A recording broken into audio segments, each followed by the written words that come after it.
list. I am prepared. Okay. Just one thing, can we try and speak reasonably loudly? We know the microphone and the cameras aren't brilliant, so try and keep your voices up. That's it. You're gonna shout now? Yep. Okay, that's fine. Right. So. Slow rolls. There's a very specific question.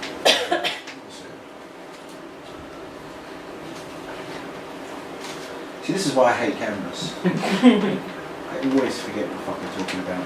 Why don't we just ramble to begin with? Yeah, rambling sounds good. Right. So, direct question. Direct answer. We've settled on the era of medieval for the demo. Yeah. Yes. Okay. Look, medieval. You know, We have to have one theme. It makes it far easier to write a demo. Yeah, for medieval, but it's still going to be universal medieval, so... Well, that's fine. No, I'm talking about... I don't care about then, I care about now. So, medieval demo. Yeah. So, what do you want players to be getting on with in this demo? What shows off, in your mind, what the game's points of what do you want to see? Well, the only thing that's currently available because of the limited features and stuff is a basic combat system. Basic combat? Basic crafting. Basic crafting, basic combat. Well, at least we've got basic crafting and basic combat. What do you want now? Let's now not talk about what you have, but what you want to have in this demo. What do you want players to be getting on with? You know, say for example, we've got a 2-hour time span of a demo of this as a single player, because demos are always single. You can't run them as MMOs on massive multis. It won't work. You want to show what you show off in demo is not necessarily what happens in general. So, what do you want them to be getting on with? What do you think the selling points of your game are? As if you had everything developed, what would be the selling points in a medieval setting? So not talking about the future stuff. Yeah. I know that is a part of it, and I'm writing it into the story as we speak. Yeah. Well, obviously we can easily do raids and dungeons and things like that. So you'd like a sort of dungeon delve essentially as a single, just to show off some of the combat features. Yeah, with possibly some delve. Yes, DELV. And because if the portal feature was fixed, I haven't tested recently. Portal feature? Yeah, I've got a portal system where I can... Oh, do you mean like waypoints? No, I mean like the game portal. Oh. The shoot thing on the wall. Oh, no, okay, so... I'm listening. But it's also got... You've got the ones where you can shoot them manually, but then you've also got the ones which turn out like dimensional rifts and things like that. I don't think you would get away with a portal effect, as in like a direct rip-off from Portal. No. I don't think you would. No, you get can away do with your own current, like you can make it into a bubble or something. As long as it wasn't like a shoot to create, that would be too much. But I think what you're kind of looking at is more like a kind of magical type portal, and maybe something. So magic in this setting is viable. Okay, that helps. Because basically the game is alternate Earth where magic and science. It's a mesh of magic and science. It's very Shadowrun. I like it. Okay. I love Shadowrun. Because I mean, technically, stay with me. Shadowrun. Shadowrun. Essentially, it's the same. Like magic and science are pretty much the same. It's just no, I know. Like science has gone from sort of the base metals and things like that, whereas magic's more sort of the unknowns mixing. The mesh between magic and I can give you the historical accuracies of magic. Well, you can put that in the story lore. Well, there's also real history on it. Yeah, but it's like 14th, 15th century, 16th centuries, which is why medieval's fine with me. So I've studied medieval history. It's basically it's advanced alchemy, so you can either run. Obviously, this is feature, so it's not going to be in the demo. but it's like you get the choice between do you want a combustion engine from the science side of things, or a magical engine that runs on mana crystals type thing. No, that's fine. One uses the mesh I like. Yeah. One has the advantage of running on mana crystals, which may be really cheap and economical, whereas the may last longer or do something more nifty. I like the mesh. Okay. It allows for diversity, which I like. Do you want solar powered robots or mana powered robots? Yeah. Or do you want something in between? Yeah. So effectively, solar powered would cost a lot more to create in the first place. But runs cheaper. But runs cheaper. And only during the day. Okay. So, I'm going by my list because I've got a list. The one thing that most MMOs have to date is a questing system. Yes. We all know questing systems are horrible and awkward. My question is current like Skyrim. Yeah, now I want to do something different. Yeah. I like different. Yeah. Now, I remember you telling me, and I don't know if you plan on setting that up, was it me that mentioned it to you or the other way around? A reputation system. Yeah. Reputations. It's got that. Okay. What's it called? Mass Effect. Yeah. It's got Now, a reputation system in it already. with every quest that is available in your demo and in the game, what I want to do is make them completely variable. Yeah. For example, you are sent off by an NPC to go and kill 10 boars, or go and deal with 10 boars. Yeah. You could either go and kill those 10 boars, or go and capture those 10 boars, or lead them to somewhere safe, or so on and so on and so on. Where doing the quests in a specific way would raise and lower your reputations with the various aspects of the town or society that you're trying to work with.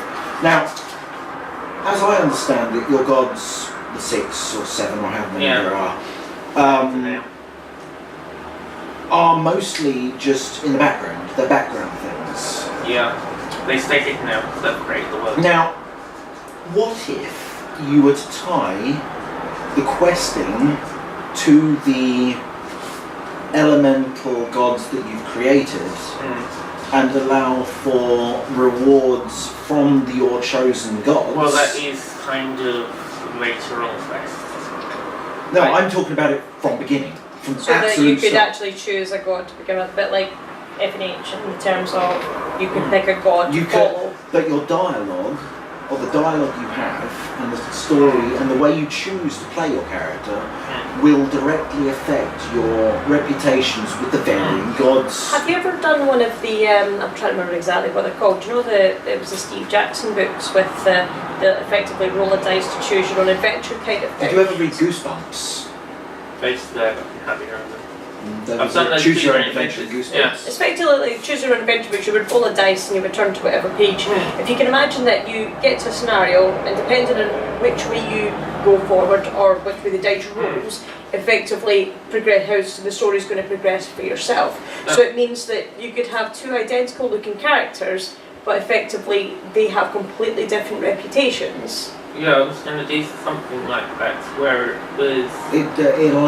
Knowing that allows me to tie it into the story, which will create a much more solid... Obviously it's not going to be straight from the beginning because you don't know what you're doing at the beginning, so I think. I think most players will understand. I think most of the players... There will be a sort of system in place where if you overfish too much, you might anger the water god, and then you might, have some event triggered from them or something.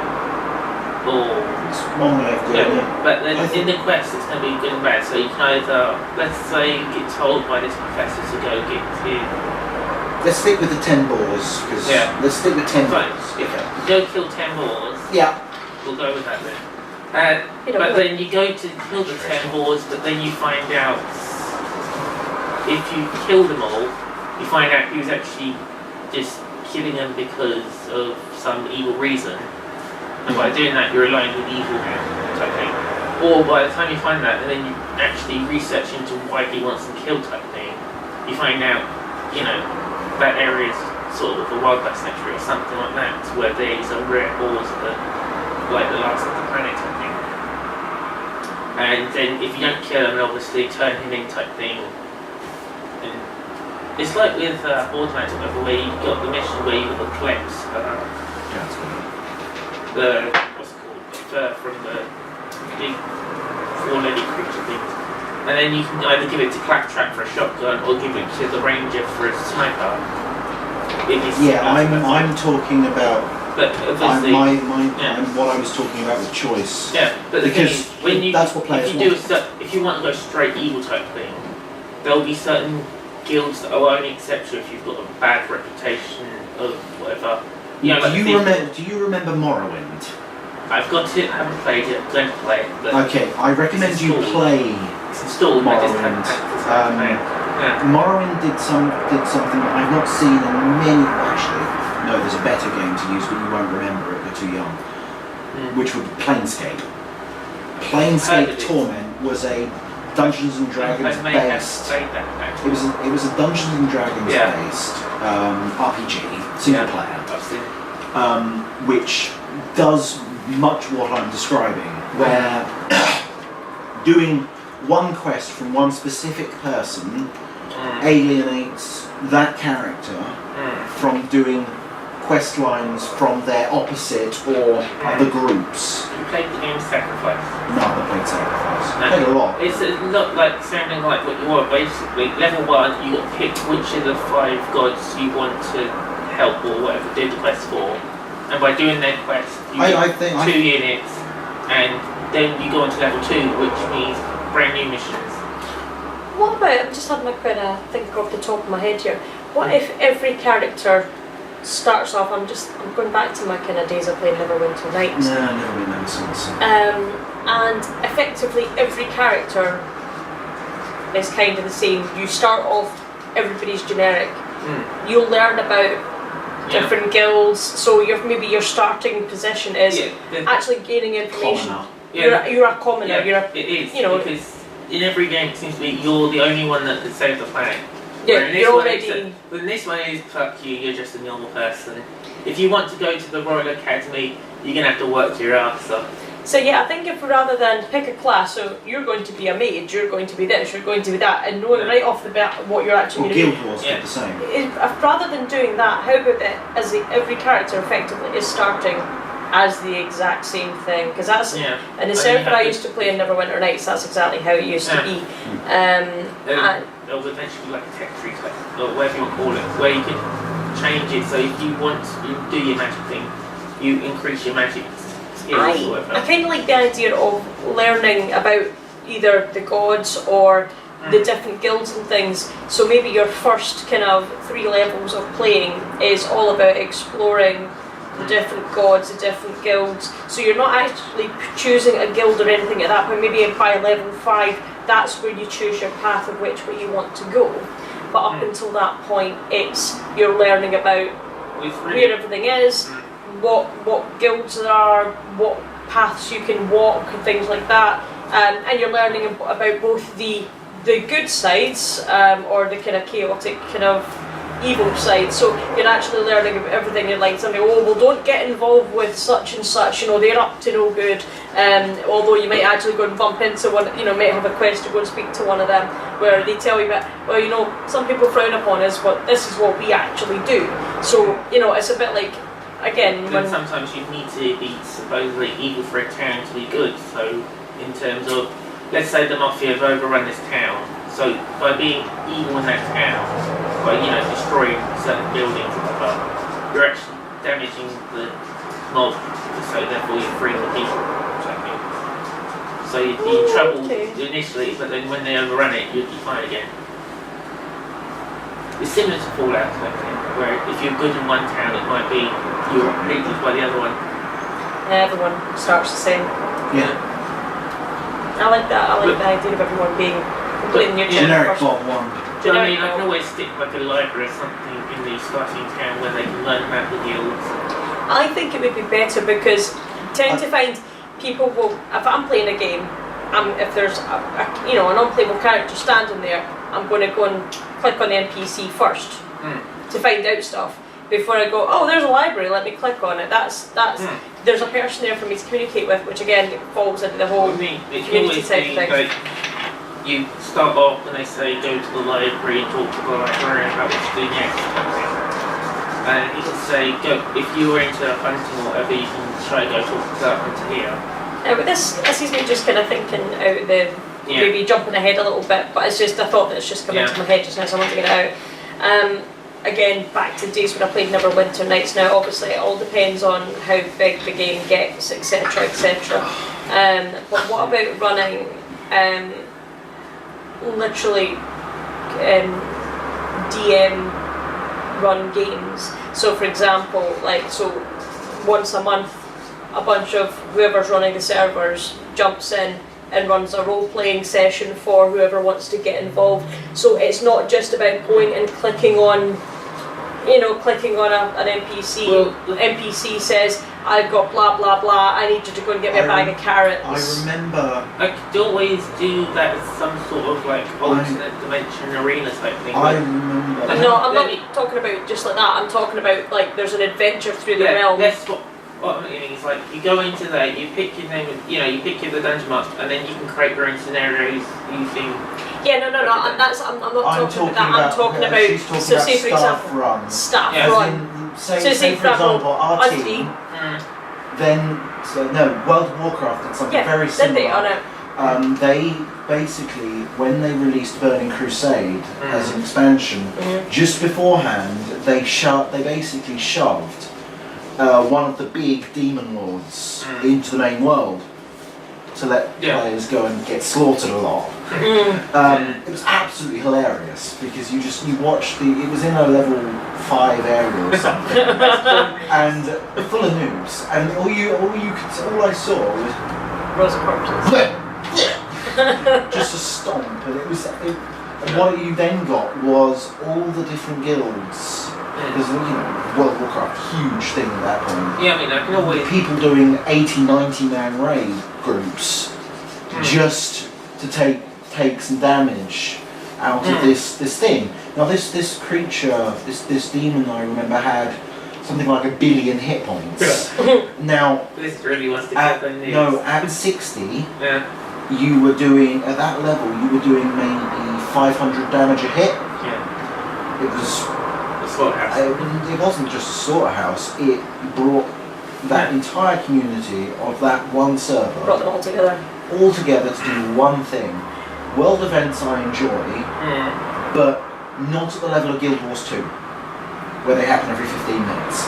Yeah, I mean, I see that's too overdone. That just takes away from that. I agree with you on a staff-run major event. I mean, because it allows... It creates a human aspect rather than just being you click on a person, they tell you something to do. Yeah. We could always do I'd have to maybe have it...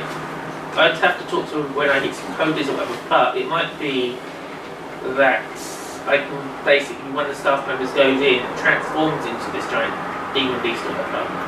See, when I used to play Neverwinter Nights and I got... or it's an event that only happens once every in-game year. I got made into a DM, so effectively I could go and run role-playing things or fix things when they weren't working. Obviously it was a very small scale, maximum maybe 30 people on this server. However, especially when new people came on, and I would just like, there used to be in the main town square, there was a big dragon called Galdar the Gold. And you would click on him, it would give you the kind of stereotypical NPC quest, but I could take possession of him, and then I would just be sitting there and I'd like take control, and then newbie would walk past and I'd be like, Yawn, oh, how are you doing today? And they'd be like, wait, what? So they would get confused. So if we have an aspect whereby whoever's moderating the game, the mods could effectively take control of in character, so they could run it on the spot. Let's just go and do a random little adventure, just to mix it up a bit for the players, rather than it just being about I'm clicking on a person. I remember when you started playing Final Fantasy 14, you were just going click through all the text, and I wasn't actually reading what was going on. There was nothing of interest to really get involved with. But if you're actually having, it's effectively you're having an in-character conversation with an NPC, and it's an actual structured conversation rather than clicked responses, if you like. So you could actually have a try and have it like Fallout, where they basically go. Let's say you talk to person one, they say, can you blow up this town to nuke something? And then you can either blow up that too. That's the consequence thing, but again, it's. You can always tell the guys that F off, I'm not doing the quest. Yeah, but that's still what Sue's getting at. It's still system-based dialogue. It's basically you can just click through it, and that again just links in a little bit to Richard's consequence idea. But what I'm talking about is. I'm not sure if it's consequences or what, but when you just say, like, no, but I'm talking about this.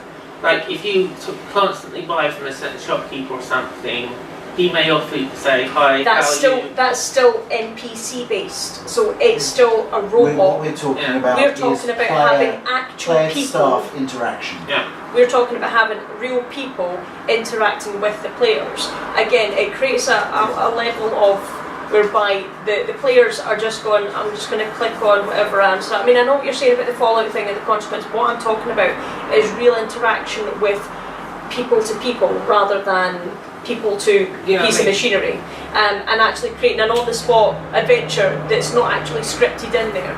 For example, let's give an example. You know, you've built your world. It will stick with medieval theme because your medieval theme has a forest that basically just has more creatures in it. Right. Sue takes possession of one of the random, say the village elder. At that point, goes right. I need a group of 10 people to come over to me, and I've got a job for you. You then Sue at that point can sit there and go, right, this is what I need you to do. And perhaps in building that, underneath that forest, there was actually a catacomb that is a dungeon based, which is accessible through dialogue with a person, as an example. Where these 10 players can go down, mesh together, beat this dungeon. Yes, it's still system-based at that point, but the actual interaction with a human, and then you sit there and go, right, you've done that. They make all something quite shiny and special because they've taken part. And now then they've done this, we can watch them because we're admins and do what the fuck we like. Hell, possess a cat. Follow it down. That's how the staff in America do it. They possess cats. And you just follow them and watch what they do and see how they do. And then when they get back to the village elder, you go, right, we've done this, not via dialogue but via text. You say, right, okay, you've done this. You all did very well. Here's something for you, something for you, something for you, something special. So that they wouldn't get normally just by playing. Just by pointing and clicking. And I had another thought in my head. And yeah, well, we can transform the player into other creatures. So it might be. No. We're not talking about the players. We're talking about the moderators. Yeah. So what I do is you give the moderators admins access to transform into any creature or whatever you want to call it, any character, any creature. And then basically... Plus transform, basically. Would you enjoy doing that, Daniel? If you as a moderator on the website had this feature to engage with people live, taking them off into an effectively one-off event or adventure, or perhaps even a test of something you want to explore that the creatives may want to see how they react, how they respond, is that a useful device for that as well? I think that would be a selling point. That's just my opinion, because I find that, as I say, we want to create something that isn't generic, the same as everybody else. We want to create something special that's going to capture people's imagination and their attention. And I think that we want to create a community for people in something they can really get involved with. And the other thing that came to my head as well, if we do these random run adventures, what do people do when they're playing a game? I can't figure out how to get past this. Cheat on the internet. Guys, how do I complete this? Fine, I've got the answer in my hands, 2 minutes, and I can then go and do it.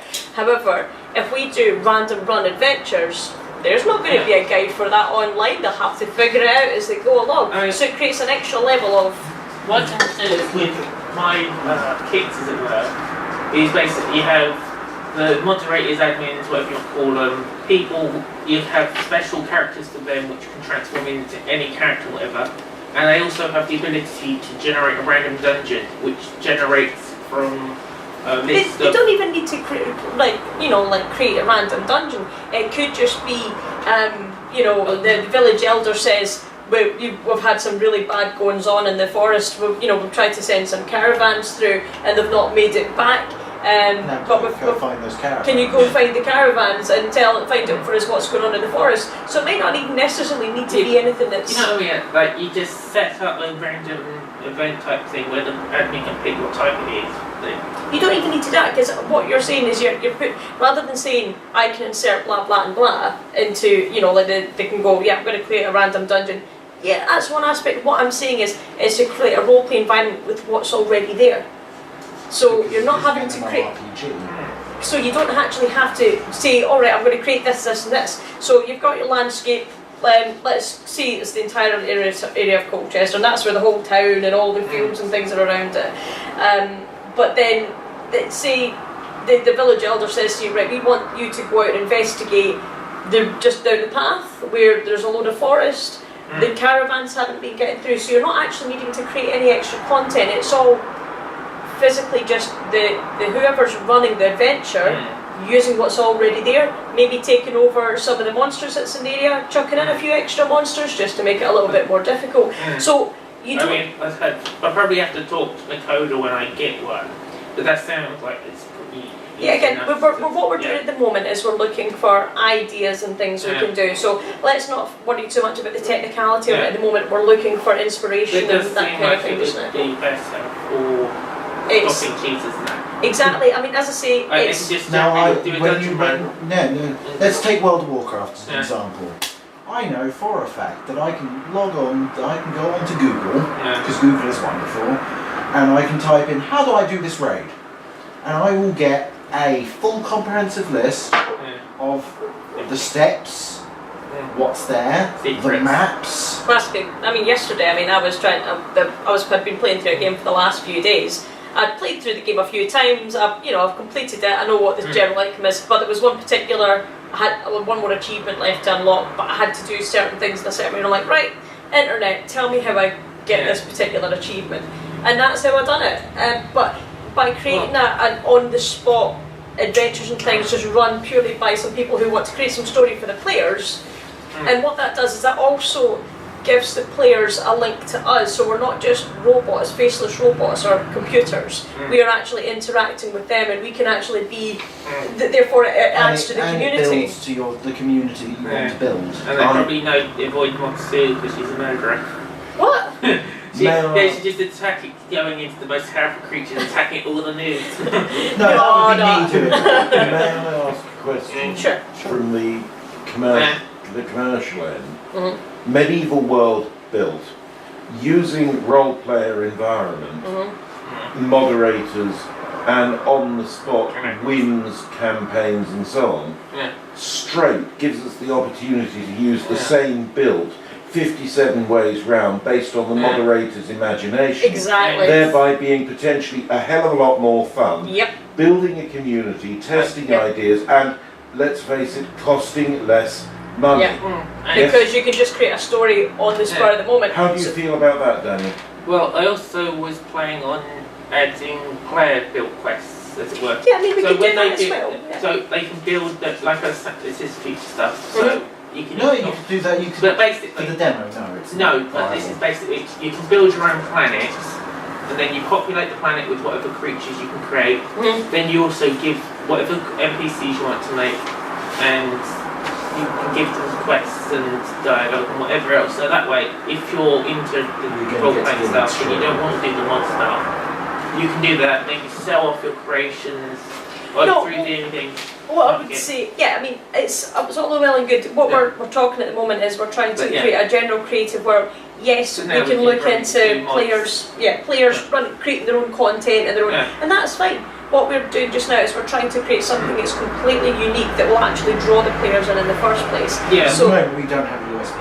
Really. Yeah. If we're completely honest, there isn't anything that hasn't already been done at this moment in time. So we're trying to do is come up with that crux of uniqueness that. I mean, the player. Look at how Ion was or Aeon, or however the fuck you say it, was televised and theatred and all that malarkey. They sold it in such a way that had not been done before. That's what we're trying to do, but without using their floppy kind of bullshit. Really. I mean, cameras on, allegedly. I don't care. I'll do it. All views expressed are not those necessarily of Wise House Studios or their affiliates.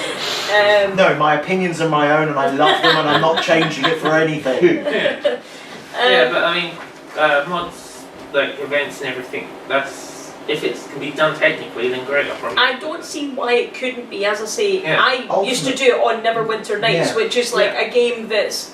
God, how old is the original Neverwinter Nights? It must be about 20 years old.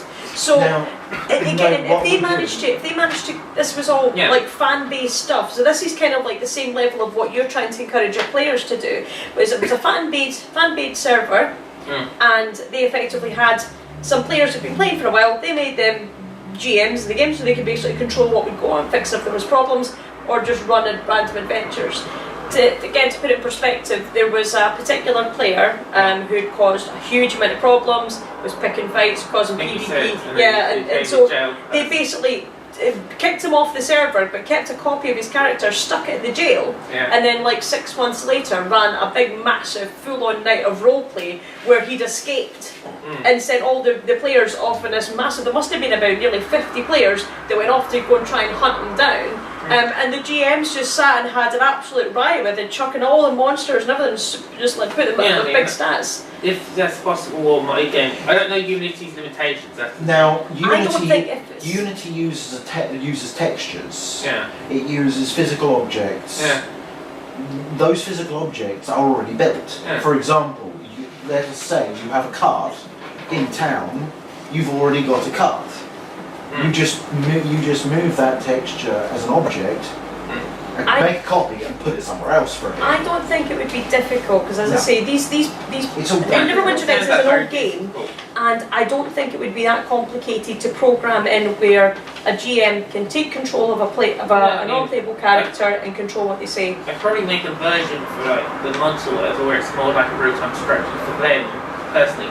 So they can say summon a creature there, and then suddenly mass mayhem in the actual game. Yeah, but to give them the power to possess. Then you're moving it, the way you've just described that, you're moving away from RPGs and going into strat.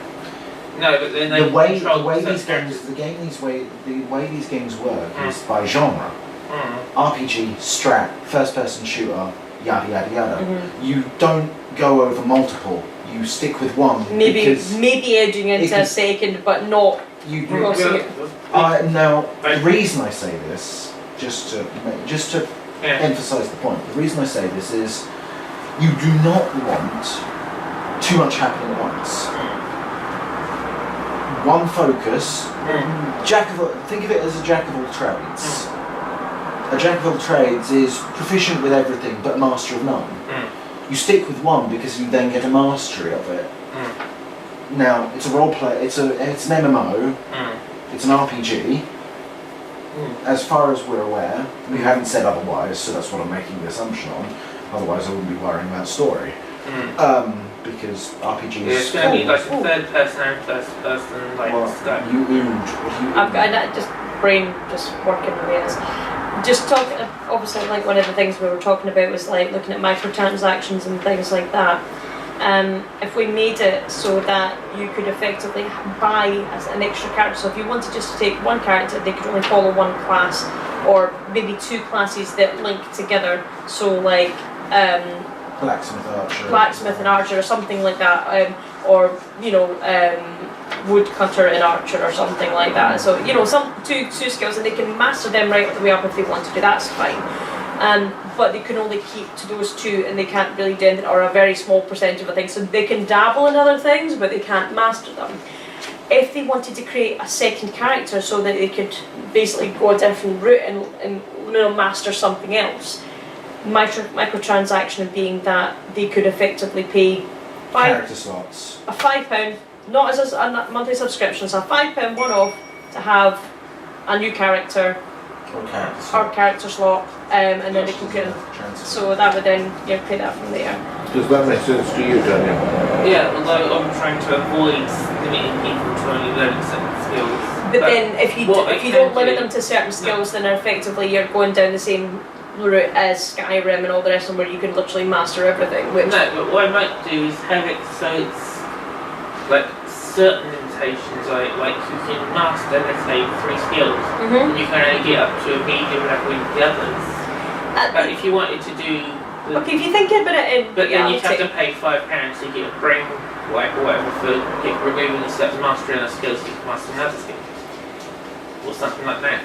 I don't know if that would work, because then people have just put in all that effort to learn one skill and then pay £5 to lose that so they can learn something else. I don't think that would work. The way what's it called? Arcade, I think it was. The way they do it is you get to pick 3 skill trees, or whatever you want to call it. And then when you, let's say, max them out, you can then swap them for a different skill, and you don't lose your progress in that way. If you want to be an archer, ninja, and swordsman, but then you find out you don't really want that combo, so you get rid of the swordsman and become.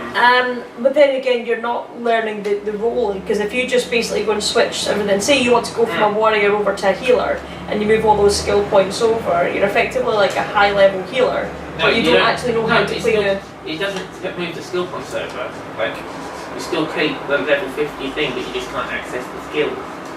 And then you go back down to level 10 or whatever you are in the other skill you pick. So you're talking kind of Final Fantasy kind of style in Possibly. Final Fantasy 11, whereby you effectively can master every single class. So I think if I remember correctly, they took it up to level 99, and you could have, I think it was 2 classes right up to 99, but everything else could only go to say level 70. I don't think you could max it, or could you? You could. Let's go with them. Final Fantasy 11. Final Fantasy 14, you had a class. I know you could max out everything. You could max out everything in that. Basically what you're suggesting, but the limitation of that, you could learn everything, absolutely.